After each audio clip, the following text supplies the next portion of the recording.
So the PAE procedure, or prostate artery embolization, is done in a room just like this, an angiography suite. It's a great procedure because it's an outpatient procedure. You don't need general anesthesia, just some mild IV sedation medication. There's no big scars or incisions or stitches. And you go home the same day after we're done. That usually lasts about 2 hours. We bring you into a room just like this. We get you on the table and get you all prepped and draped. And then after, we give you a little bit of local anesthesia, and we can go either through the left wrist, the radial artery, or one of the groins, the femoral arteries.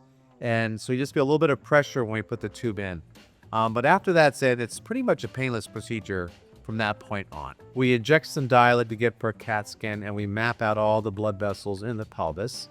And then we get a roadmap. And then using that roadmap, we then steer a little tube that's about a millimeter in diameter or smaller into the arteries that feed the prostate. Usually there's one on the left, one on the right, but sometimes there can be more than one. Once we kind of get our little tube into the right spot, we inject some dye and confirm we're in the correct spot. And then when we're happy, we inject our embolic agent. Sometimes we use little microscopic little beads or like little grains of sand.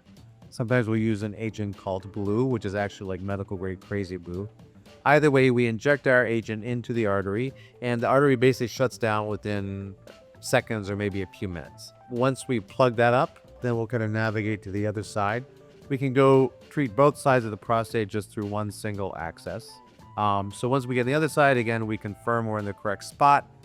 We inject our embolic agent and shut down blood flow to the prostate gland.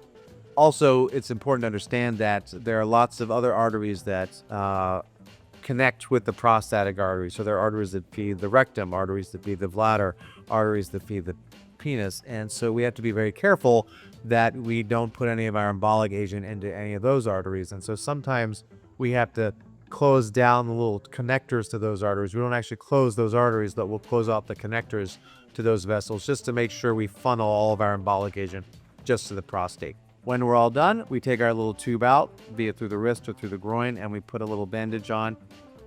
If it's in the wrist, we'll hold pressure with a little blood pressure cup type device.